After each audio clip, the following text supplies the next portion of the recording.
আপনি এখন কত ড্র করেন অন এভারেজ? অন এভারেজ প্রায় লাখের কাছাকাছি এখন, প্রায় লাখের কাছাকাছি। তার মানে আমার ভিডিওটা আপনার কাজে লেগেছে।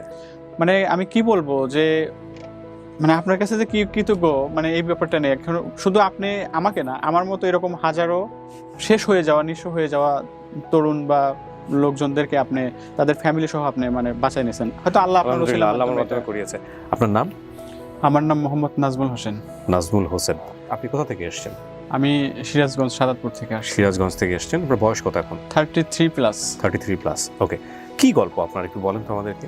আসলে গল্প না, এটা রিয়াল যে হিস্টোরি, লাইফ হিস্টোরি এটাই। করোনার আগে আমি স্যানিটারি পাইপ ফিটিংস এগুলোর আমার নিজস্ব বিজনেস ছিল। আচ্ছা। এবং বাড্ডাতে, ঢাকা বাড্ডাতে আমার একটা দোকানও ছিল। মোটামুটি আলহামদুলিল্লাহ খুব ভালোভাবে ফ্যামিলি নিয়ে চলতেছিলাম। করোনা চলে আসলো, সরকার থেকে ঘোষণা আসলো যে কোনো দোকানপাট কোনো কিছু আর খোলা থাকবে না। হ্যাঁ, সব বন্ধ। এখন সেক্ষেত্রে আমার ভাড়া এভরিথিং আমাকে কিন্তু ঠিক মতো দিতে হচ্ছে।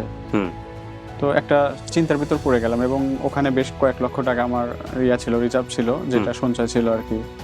তো যাই হোক, তখন এমন একটা সিচুয়েশন হলো, সবাই জানেন যে আসলে মানুষ বেঁচে থাকবে কিনা বা পৃথিবী থাকবে কিনা এটাই কেউ চিন্তা করতে পারে নাই ইনিশিয়াল স্টেজে। হ্যাঁ, ওই সময় এরকম মনে হচ্ছিল। তো চিন্তা করলাম যাক কিছু টাকা আছে, এটা বাসার ভিতর থেকে অন্তত বেশ কিছুদিন তো অন্তত চলা যাবে। এর ভিতর দেখে আল্লাহ যদি করোনাটাকে করায় তো ঠিক হতে পারে। তো 3-4 মাস যাওয়ার পরে আমাদের অনেকগুলো টাকা অলরেডি শেষ হয়ে গেল, খরচ আরো বেড়ে গেল, কারণ বাসায় বসে বসে খাওয়া দাওয়া। আমার তখন এক ছেলে এক মেয়ে। এক পর্যায়ে এরকম চলতে চলতে আমাদের কাছে টাকা পয়সা যা ছিল সবই শেষ। এদিকে দোকানদার বলতেছে যে তার ভাড়া ঠিক মতো দিতে হচ্ছে। এখন চিন্তা করলাম তাহলে তার এই দোকানও রাখা যাবে না, ছেড়ে দিলাম ওনাকে দোকান। উনি আমাকে একদম A to Z সব ভাড়া আমার থেকে রেখে দিল, কোনো কনসিডার করলো না। বললাম যে দেখেন ভাই, আপনিও বুঝতে পারছেন যে দোকানটা বন্ধ, এখান থেকে আমার কোনো ইনকাম সোর্স নেই, কোনো কিছু নেই। বলতেছে ভাই এটা আমার বিষয় না। তো উনি আমার থেকে পাই টু পাই দোকান ভাড়া রেখে দিল 5 মাসের। অনেক টাকার মালামাল ছিল, যেগুলো আমি পানির দামে বলা চলে আর কি বিক্রি করে দিতে বাধ্য হলাম। আর দোকান ছেড়ে দিয়েছি, এখন তো আমি মাল পাইপ ফিটিং এগুলো তো কিছু রাখতে পারবো না। তখন ফ্যামিলির সাথে চিন্তা করলাম, আমার ওয়াইফের সাথে চিন্তা করলাম যে আমাদের আর ফ্ল্যাট বাসায় আর মনে হয় সম্ভবত থাকা হচ্ছে না, টাইলস বাসায় আর আমাদের থাকার মনে হয় ভাগ্যটা নেই। সেক্ষেত্রে হচ্ছে আমরা একটা নিচতলা এক রুমের একটা বাসায় চলে গেলাম, যেখানে অনেকগুলো লোক টয়লেট শেয়ার করে, বাথরুম শেয়ার করে, মানে যেটার সাথে আমরা আসলে ইউজ টু কখনোই ছিলাম না। তো এরকম একটা অবস্থায় চলে গেলাম। এছাড়া ফ্যামিলি প্রেশার তো আসতেইছে, ছেলে মেয়েকে ঠিক মতো পুষ্টিকর খাবার দাবার দিতে পারতেছে না। আর ফলমূল তো ওই সময় বিলাসিতা। কি করবো আসলে, আর কিভাবে চলবো, ইনকাম সোর্সটা তাহলে এখন কেমনে কি করবো, মানে কোনো কিছুই বুঝে উঠতে পারছি না। এত বেশি ডিপ্রেশনে চলে গেলাম, যেটা মানে খুবই খারাপ লাগতেছিল। আমার ওয়াইফও খুবই টেনশন করতেছিল এই ব্যাপারগুলো, যে কি হবে তাহলে এখন। বলতেছে একটা চাকরি বাকরি খোঁজো, তুমি তো আগে চাকরি করতা, একটা চাকরি খোঁজো। তো ওকে বোঝালাম যে দেখো আসলে চাকরি করে আমাদের যে এখন ইনকাম সোর্স বা আমাদের যে চলাচলের যে অবস্থা তৈরি হয়েছে, আসলে চাকরি করে যে টাকা পাবো এটাতে কোনোভাবেই হবে না। তো এরকম ডিপ্রেশন করতে করতে হঠাৎ করে আর কি ফোন টিপতে আপনারই একটা ভিডিও, নেভি ওই একটা ছিল নেভি ম্যাম নামের, আপনার যে শিখনের একটা ভিডিও আমার চোখের সামনে আসলো যে ফ্রিল্যান্সিং করেও ইনকাম করা যায়। আচ্ছা। এরকম একটা মানে এমন একটা মুহূর্ত আসলে মনে হলো যে আমি একদম মানে মনে হয় একটা নতুন একটা জীবন ফিরে পেলাম, এরকম একটা আমার কাছে মনে। এর আগে জানতেন না বিষয়গুলো? আমি একদম টোটালি মানে অনলাইন থেকে ইনকাম করা যায় বা ফ্রিল্যান্সিং কি জিনিস এগুলো আমি কোনো কিছুই আমি জানতাম না, কারণ আমার পুরো লাইফ ইয়েটাই ছিল ডিফারেন্ট। ব্যবসা বাণিজ্য করতাম এগুলো জাস্ট এটা, আর এগুলো কখনো বিলিভও করতাম না যে অনলাইনে এগুলো তো সব বাংলাদেশে ম্যাক্সিমামই খারাপ বা বাটপার হওয়ার সম্ভাবনাটাই বেশি থাকে। তো এগুলোর দিকে নজর দিতাম না। তো ওইটা যখন দেখার পরে আপনি দেখলাম যে কিবরিয়া ভাইয়ের যদি কোনো ভিডিও আসে এটা 100% অথেন্টিক, এখানে তো কোনো মানে ভুয়া হওয়ার কোনো চান্স নেই। তো আমি খুব মনোযোগ দিয়ে দেখলাম। দেখার পরে ওখান থেকে ওনাদের যে কয়েকজন যে ছিলেন তাদের হিস্টোরিগুলো আমি দেখে মানে নিজেকে খুবই ওখান থেকে অনুপ্রাণিত করলাম যে মনে হয় এটা আমার দিস ইজ দ্য চান্স। মানে কোথাও কোনো দিক, চারিদিকে যখন অন্ধকার, মনে হলো যে এটাই আমার এখন সময় যে কিছু একটা আমাকে করতে হবে, করা লাগবে, যেভাবে হোক আমাকে শিখতে হবে। এবং ওরা যদি পারে আমি পারবো না, কেন পারবো না? আমাকে পারতে হবে। আমার ছেলে মেয়ে আছে, আমার ওয়াইফ আছে, আমার ফ্যামিলি আছে। আপনার লেখাপড়া কত দূর ছিল? আমি থেকে আমাদের সাদাতপুর ডিগ্রি কলেজ থেকে ডিগ্রি কমপ্লিট করি, ডিগ্রি পাস করেছিলেন। ওকে, তারপর তো এরপরে এরকম একটা অবস্থা হয়ে গেল। তখন আমি শিখনের সাথে যোগাযোগ করে আমি অ্যাডমিশনটা তৎক্ষণাৎ নিয়ে নিলাম। কোন ক্যাটাগরি?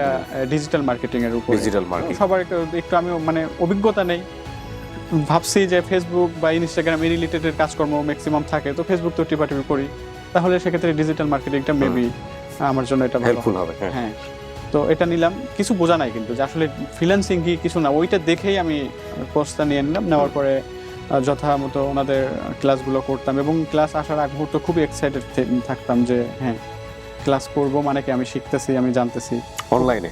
হ্যাঁ, অধীর আগ্রহে থাকতাম মানে কোর্স কখন ক্লাসটা শুরু হবে। 8:30টায় আমাদের ক্লাস শুরু হতো এরকম। তো এইভাবে ক্লাস সপ্তাহে করতাম। কদিন থাকতো ক্লাস? আমাদের সপ্তাহে 3 দিন ক্লাস ছিল। কটা পর্যন্ত? এটা আপনার 9:30 থেকে 8:30 থেকে 9:30 পর্যন্ত 1 ঘন্টা করে। এটা 1 ঘন্টার বেশিও হইতো, 1.5 ঘন্টাও হইতো।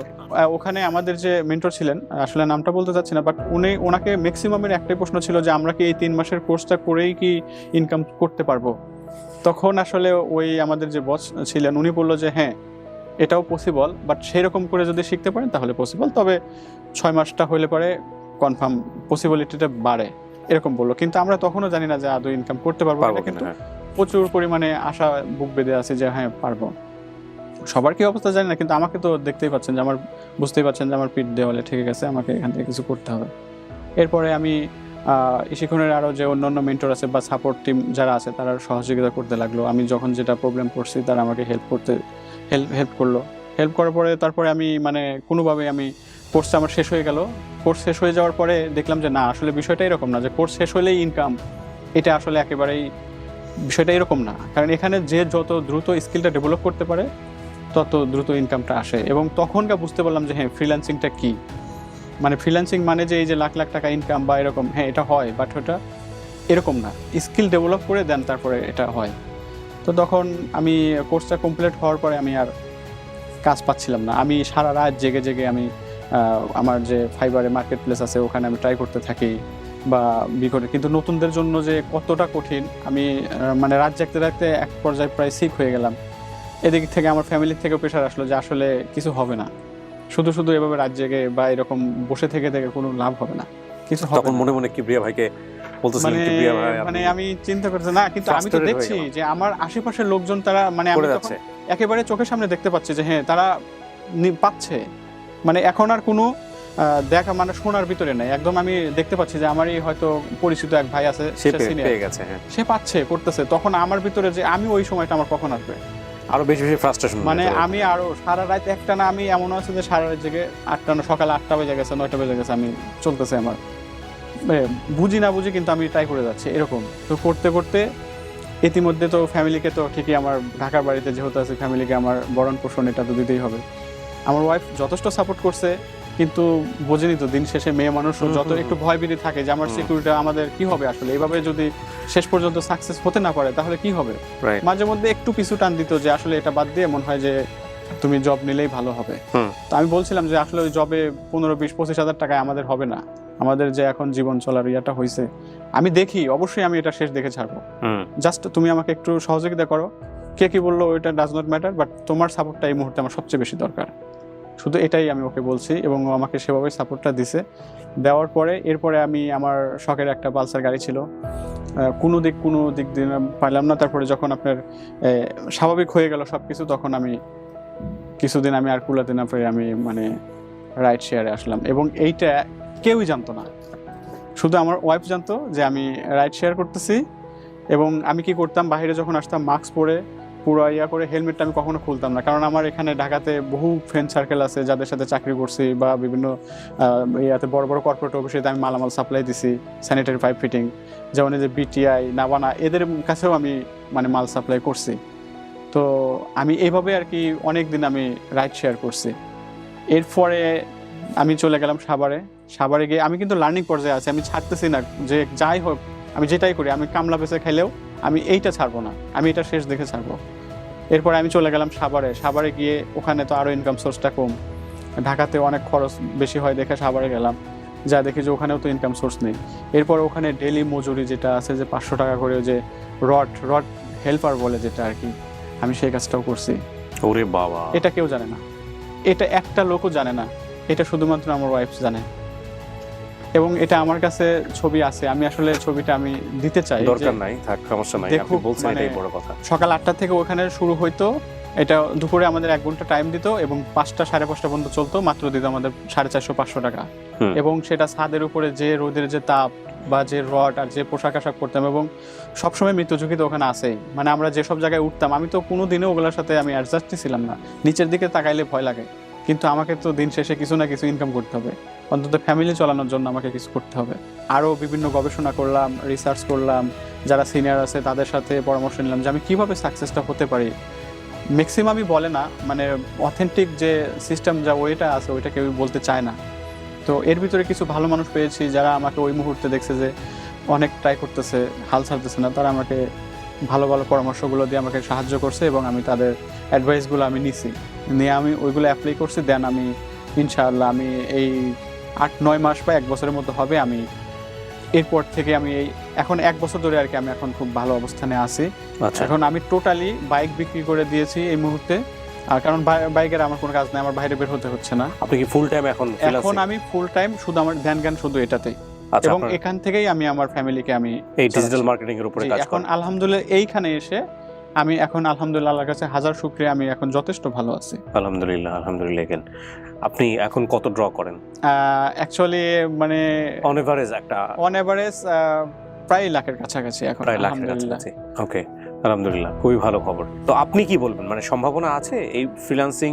অ্যাকচুয়ালি যেটা আপনি আমি ধরে শুধু আছেন। এইটা সম্ভাবনা না, এটা একটা সাগর মহাসাগর। এখানে যে কি পরিমাণে যে স্কোপ আছে, মানুষ অনেকেই বলতেছে কি যে এত বেশি কম্পিটিশন, সেলারের চেয়ে বায়ারের সংখ্যা অনেক কম, কিন্তু নো, আমি যখনই দেখতে পাচ্ছি যে নতুন নতুন বায়ার প্রতিনিয়ত পাচ্ছি, যেভাবে সেলার বাড়তেছে ঠিক ওই রকমভাবে বায়ারও বাড়তেছে, এবং এখানে এত পরিমাণ স্কোপ, মানে পৃথিবী যত মডার্নে যাচ্ছে তত অনলাইন ভিত্তিক কার্যক্রমটাই চলে আসতেছে। এবং Exactly. এখন পর্যন্ত আমি 3টা, একটা ইউএসএ সান আন্তোনিওর ক্লায়েন্টের কাজ করতেছি, টেক্সাস যেটা থাকে, আরেকটা হচ্ছে নিউ ইয়র্কের ক্লায়েন্টের মানে মান্থলি ভিত্তিক কাজ করতেছি, আর একটা হচ্ছে অস্ট্রেলিয়া মেলবোর্নের মান্থলি ভিত্তিক, ওনাদের আমি বিজনেসটা ম্যানেজমেন্ট করতেছি এখানে থেকে। এটা পসিবল। এছাড়া তো আমার ফাইবার এখানে তো অ্যাকাউন্ট আছে। তো অনেকেই বলতেছে যে আসলে এখানে ক্যারিয়ার না, কিন্তু আসলে যাদের জানার একটু গ্যাপ আছে বা স্কিলটা ওইরকম নাই, দেন তারা এরকম একটু হাই হতাশ করে। কিন্তু আমি মানে এখন ইনশাল্লাহ আমার হিউজ পরিমাণ কনফিডেন্স বিল্ড আপ করছি যে হ্যাঁ, এখান থেকে আসলে লেগে থাকলে। তার মানে আমার ভিডিওটা আপনার কাজে লেগেছে। মানে আমি কি বলবো যে মানে আপনার কাছে যে কি কৃতজ্ঞ, মানে এই ব্যাপারটা নেই। এখন শুধু আপনি আমাকে না, আমার মতো এরকম হাজারো শেষ হয়ে যাওয়া, নিঃস্ব হয়ে যাওয়া তরুণ বা লোকজনদেরকে আপনি তাদের ফ্যামিলি সহ আপনি মানে বাঁচাই নিয়েছেন। হয়তো আল্লাহ আপনার আলহামদুলিল্লাহ, আল্লাহ আমার মাধ্যমে মাধ্যমে করিয়েছে।